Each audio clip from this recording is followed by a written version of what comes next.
हम हैं मीडिया खबरों का खिलाड़ी, खबरों से कोई समझौता नहीं, सच दिखाते हैं हम। हम हैं मीडिया खबरों का खिलाड़ी, खबरों से कोई समझौता नहीं।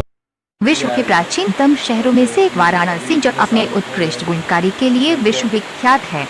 यहाँ बनने वाले वस्त्र एवं साड़ियाँ अपनी कलात्मक और बेजोड़ क्वालिटी के लिए जाने जाते हैं। किंतु आज इस वैश्विक महामारी कोरोना के दौरान वाराणसी का ये उद्योग बुरी तरह से प्रभावित हो चुका है।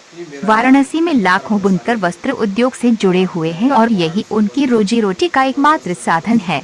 सूरत, भिवंडी इत्यादि बड़े उत्पादनकर्ता शहरों की तरह यहाँ योजनाबद्ध एवं संगठित फैक्ट्री का प्रारूप मौजूद नहीं है। यहाँ का वस्त्र उद्योग प्रमुखतः व्यक्तिगत बुनकारी, अत्यंत सूक्ष्म उद्योग एवं लघु उद्योग की श्रेणी से संबंध रखता है। विगत कई वर्षों से वाराणसी में विद्युत सब्सिडी सभी वस्त्र उत्पादकों को उत्तर प्रदेश सरकार द्वारा उपलब्ध कराई जा रही थी, किंतु दुर्भाग्यवश जनवरी 2020 से प्रदेश सरकार ने इस विद्युत सब्सिडी के प्रारूप को पूर्णतया बदलकर एक नई प्रणाली लागू करने का फैसला लिया है। विद्युत सब्सिडी के इस नए प्रारूप में मिलने वाला अनुदान लगभग नगण्य होगा। आज के इस प्रतिस्पर्धा रूपी वस्त्र उद्योग में इस प्रकार किए गए विद्युत अनुदान की कटौती से पूरा वस्त्र उद्योग मर्माहत एवं दुखी है। नए विद्युत दरों को लागू किए जाने से इस उद्योग से जुड़े लोगों की कारोबार बंद हो जाएंगे, जिससे हजारों लोगों के बेरोजगार हो जाने की उम्मीद है। जहां एक और प्रदेश सरकार नए उद्योगों और निवेश को प्रदेश में बुलाना चाहती है, वही सरकार की इस नई विद्युत दरों की प्रणाली से एक फला फूला रोजगार परक उद्योग खतरे में पड़ गया है। सभी बुनकर और वस्त्र उद्योग से जुड़े निर्माता सरकार से पूर्ववत कायम विद्युत सब्सिडी की मांग को बरकरार रखने की अपील करना चाहते हैं। प्रदेश सरकार तक अपनी आवाज को पहुंचाने के लिए वाराणसी के वस्त्र उत्पादक बुनकर समूह ने ऑनलाइन वीडियो कॉन्फ्रेंसिंग के द्वारा एक मीटिंग की एवं वाराणसी वस्त्र बुनकर संघ के नाम से एक संगठन का निर्माण किया, जिसमें सर्वसम्मति से उन्होंने अपने पदाधिकारियों का चयन किया। इसमें सर्वश्री राकेश कांत राय को अध्यक्ष एवं श्री ज्वाला सिंह को सचिव के रूप में मनोनीत किया गया। उपाध्यक्ष पद पर श्री अकरम अंसारी और श्री शैलेश सिंह का चुनाव हुआ। संयुक्त सचिव पद पर श्री इश्तियाक आलम असलम और श्री कौटिल्य जी का चुनाव हुआ। कोषाध्यक्ष के पद पर श्री जीशान आलम और श्री महजन सोमानी को नियुक्त किया गया। संगठन मंत्री के नाम पर श्री रविवार शारदा जी को चयनित किया गया। इस संगठन का प्रमुख उद्देश्य सरकार द्वारा इस नई विद्युत दरों को तत्काल प्रभाव से हटाने की मांग को लेकर है एवं पूर्ववत चल रहे अनुदान प्रणाली को पुनः कायम करने से संबंधित है। वाराणसी से गणेश कुमार आर्यन की रिपोर्ट। अच्छा काम करेंगे और पिछले साल जो नुकसान उठाए इस साल की जो है कि साल में उसकी जो है भरपाई हो जाएगी। लेकिन कोरोना कोविड-19 की वजह से ये ऐसी वैश्विक महामारी फैली कि उसमें लगभग हम ही क्या, दुनिया की हर कंपनियां, हर सेक्टर इससे प्रभावित हुए। तो ये भी देखा गया कि दुनिया की हर राजनीतिक पार्टियां चाहे जो भी हो, वो इसको पार पाने में असमर्थ हुए। तो हम भी उसी का एक छोटा सा हिस्सा है। हमारी सरकार भी इसका जो है कि एक छोटा सा हिस्सा ही थी। तो इसे पार पाना आसान नहीं था। तो क्योंकि अब 5 महीना हो गया, ये व्यवसाय पूर्ण रूप से बंद है। तो 5 महीना हमने जैसे तैसे छोटे छोटे व्यापारियों ने अपने कामगारों के लिए जैसे तैसे अब तक को जो है कि अब तक उनका सम्मान करते हुए इतने वक्त को काट लिया। उनकी रोजी रोटी बस ये कहा जाए कि बस भगवान के भरोसे ही चली। भगवान ने किया, हम लोगों ने कुछ नहीं किया, व्यापारियों ने कुछ नहीं किया, तो भगवान ने किया, ऊपर वाले ने किया। परंतु 5 महीना बीतने के बाद आज जो दूसरी सबसे बड़ी समस्या आ गई है, ये हमारे सामने एक बिजली के रूप में आई हुई है। 2006 में मुलायम सिंह यादव जी ने बुनकरों की हालात सुधारने के लिए इनको अनुदान के रूप में बिजली सब्सिडी का एक छोटा सा तोहफा दिया।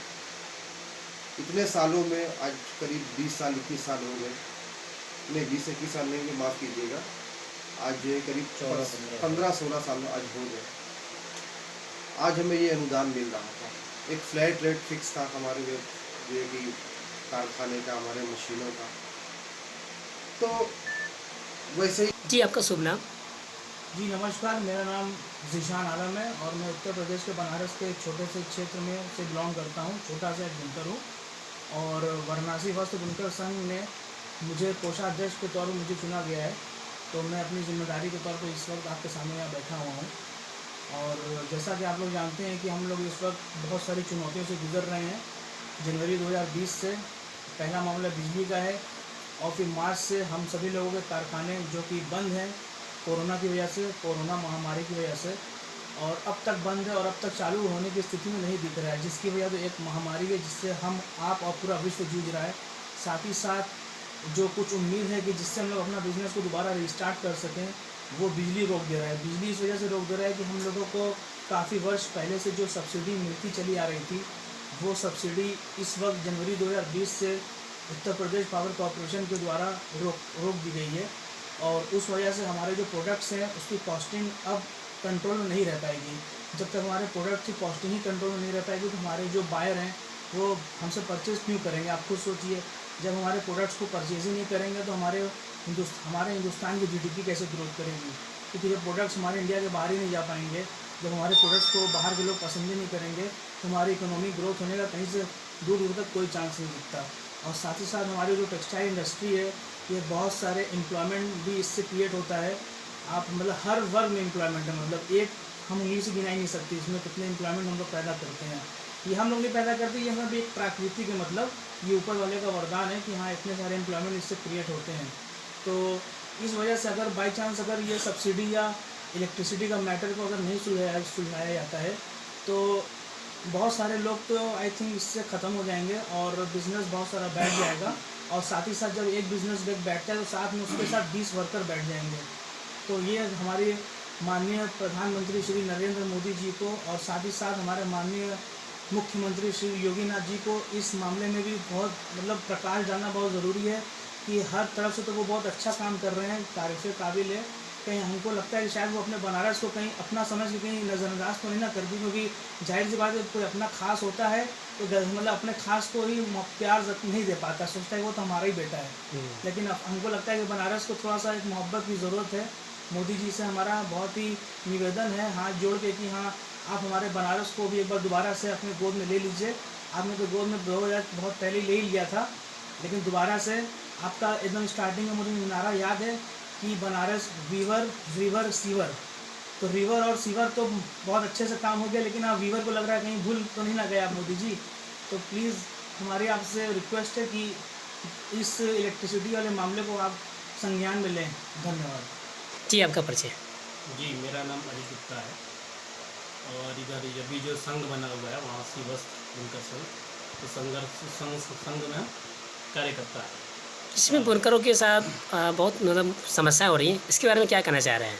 देखिए, बुनकर के साथ जो समस्याएं हैं ये हो नहीं रही, इसको पैदा किया जा रहा है। बात समझिए, ये समस्याएं हो नहीं रही है, ये समस्याओं को पैदा किया जा रहा है और वो इस समय पैदा किया है जहाँ इस टाइम सबसे ज़्यादा उनको सहयोग की जरूरत है, क्योंकि ये एक कुटीर उद्योग होने के साथ साथ ये बनारस का एक स्तंभ है और ये कोई नया व्यापार नहीं है। ये मेरे मतलब सब कह सकते कई सौ साल पुराना कारोबार है जिसको अपग्रेड करने की ज़रूरत है, न कि उसे खच्ची दबाने की, खत्म करने की। तो आप सर से प्रधानमंत्री से क्या कहना चाह रहे हैं? ये हम लोग की तो पहली डिमांड तो ये है, अभी तो हम लोग कुछ कोविड में कुछ और मांग करते हैं या फिर कुछ और इसको सहयोग देने की बजाय इससे सहयोग लिया जा रहा है, जैसा मैंने पहले ही बताया आपको। तो ये जो सब्सिडी ख़त्म कर दी गई, ये हमारे घर की हड्डी तोड़ दी गई। तो बताइए हम लोग खड़े कैसे हैं, क्योंकि अभी उसी पे चला आ रहा था। अभी आपने 2 साल पहले जीएसटी ला दी, चलिए ठीक है, बुनकर पे के ऊपर टैक्स नहीं था, आपने टैक्स ला दिया, टैक्स से भी आदमी चलिए पार पा गया, टैक्स समझ लिया। लेकिन अब टैक्स होने के साथ साथ नोटबंदी हुई, फिर जीएसटी हुई, कोविड में व्यापार ख़त्म हो रहा है और प्लस आपने ख़त्म कर दिया पूरा सब्सिडी।